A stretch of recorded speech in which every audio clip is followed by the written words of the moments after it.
You can see here, and there's your model and type number and that on this particular unit. That's a Coleman, 3500 watt. And the only other switch on this is a on and off switch on the front. It does not appear to have a low oil level minder like most of the newer ones do. But that's okay. Check your oil every time you fill the gas on these to be safe. I would make that a habit if I have a generator. Well, I do have a generator. Mine has the low oil cutoff on it, but if you don't have the low oil cutoff, check that oil every time you fill the tank.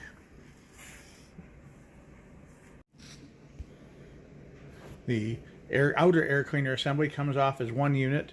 It has the cover, the filter, and a foam pre-filter beneath it. Make sure those are nice and clean before you put it back together. Replace as necessary. Now we've got to pull the air cleaner base off, and to do that we have a pair of 10mm nuts on top mounted to the carburetor, and then one single 10mm nut on the bottom that holds it to the frame of the generator. Those can be removed, and then the base will just slide right off. Once we've gotten it all apart, we can access the carburetor now, and we can see the float as well as the main fuel intake jet on the side. And this is in there pretty tight. I tried to get it out and it was really sticky, so I decided instead of taking it out, I cleaned it in place. So let's see if we can get a better view of it here. But there it is. There it is, right there. Can't get a good focus on it, but it was very clogged, couldn't get a tool through it. So what I used to clean it was the Lincoln welding tip drill set.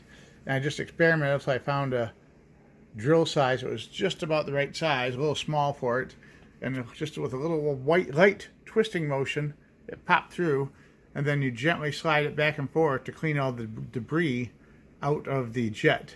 And then I put a bigger one in, and I went up and down through the main intake tube like this with that same tool to make sure there's no dirt or debris in there.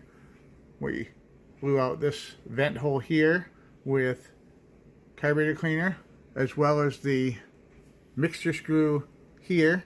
We gently screwed it in until it bottomed out. It was a hair over 1.5 turns. Then we took it all the way out and removed it and clean and blew through that hole, and then put the screw back in all the way, backed it out just over 1.5 turns. We ran cleaner through the fuel intake pipe here with this up in place to make sure the needle and seat weren't leaking, and then we did it with the bowl in the lowered position so that it would allow the cleaner to flow right through and flush out the needle and seat. Everything's good. The bowl just had a little bit of oily residue in it. We've cleaned the bowl. We also flushed through the various holes inside of the carburetor throat. There was 3 of them there. We put our cleaner tube in there. We ran it through all those holes there, as well as the barrel.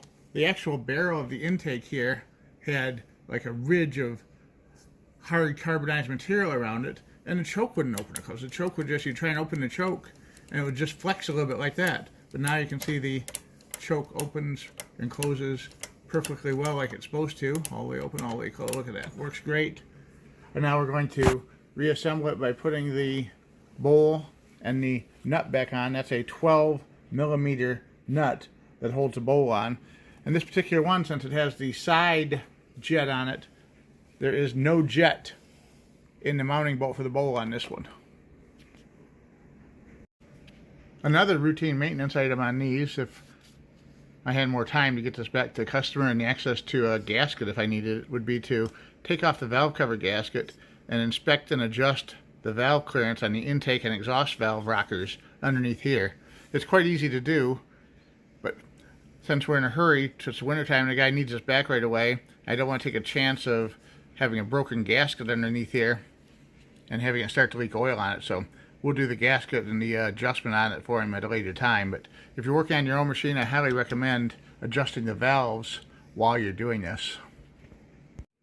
While you're under here, you can also remove this plug and drain your oil. There's a matching plug on the other side. They put oil fill and drain plugs on both sides to make sure you have good access to it depending on what kind of equipment this engine is set up on. And this is your oil fill plug and checking a tube right here. And of course the spark plug's right here on top. You should change that too while you're in here. Let's see, this has an auto idle valve on it, so if the generator is not actually calling to use electricity, it idles down to a nice low speed so it's quiet when it's not in use. And then as soon as you activate a power tool or a light or something, the solenoid engages and kicks the speed up to compensate for the power draw. There we go. Alright, this is the main fuel line coming in from the tank. You can see there's a pancake filter and a shutoff on it. The shutoff is in the off position because it's horizontally across the flow of the fuel in the line. To turn it on, we rotate it so it matches the fuel in the line.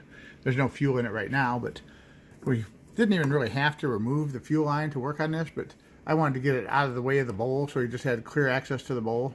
And then put it back on, we just slide the hose up and over, and then we use some snap ring or needle nose pliers and work the little clip up to the top where it's supposed to be and release it, and then the fuel line is back in place.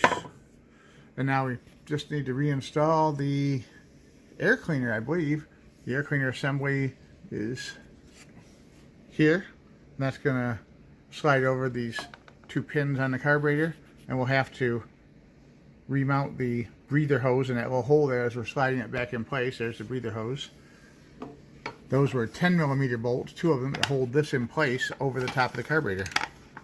It swings on a pivot system with 3 tabs on the left side, and then 2 locking screws, like thumb screw type setups, for the right side. They're just going to push it in so the tabs are snapped into place on the left side, and then tighten up the finger screws on the right side.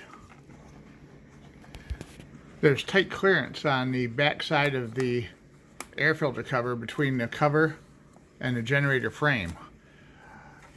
You're going to have to angle it into these 3 holes first, push it away a little bit from the body, and then whack on it with your fist or your palm to get it to snap all the way in. Notice how far in these 3 clips go.